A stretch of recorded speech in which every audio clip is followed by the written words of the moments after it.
We all know that family plays a key role in our lives, but new research from McGill University is showing just how deep that influence might be. Kerian O'Donnell is a postdoctoral fellow at the Meany Lab who has studied the long-term effects of maternal prenatal anxiety and depression on child development.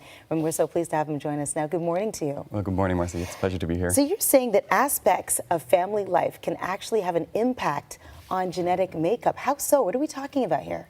So it's a really interesting idea that we know that the early environment can really have a profound influence on child development. And now what we're beginning to understand are the potential biological processes that underlie that.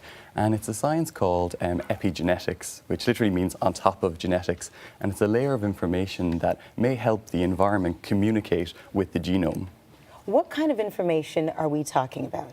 Well, so my particular area of interest is looking at perinatal mental illness. So a lot of my research has focused on maternal prenatal anxiety or depression and how that maps out onto child development. And now what we're beginning to study at McGill is how those effects of the early environment might become biologically embedded, or how they might get under the skin. It's fascinating stuff. And so maybe we just fast forward a little bit, because we know there are people that come from homes that aren't so great. Mm-hmm. And they turn out just fine. And then there are those who come from homes that one would deem great. They've got all the advantages in life, but they don't come out so fine. How does this explain that? Well, isn't that fascinating? It is. This whole idea of inter-individual differences. So the question then is, can we harness that information about this resilience? We know that most children exposed to high levels of maternal prenatal anxiety or depression will be just fine. And we know that some kids that will be affected in different ways. And the question is, what's underlying those differences in individual responses to adverse early environments? We know, of course, that genetic variation, so our DNA, our genetic makeup, plays an important role.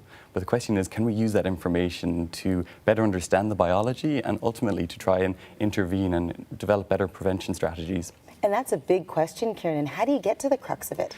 Well, it takes a lot of collaborative research, and that's part of the work of the centre that I work at McGill, the Ludmer Centre, and we're collaborating with a large number of cohorts across the globe to try and really get at this question by really addressing or asking that question in a range of different populations. So one cohort that I work with in the UK is of 15,000 pregnancies that have been followed from early pregnancy up until now. Those kids are in their mid-20s, and we're trying to unpack both the psychological and the biological development of those children.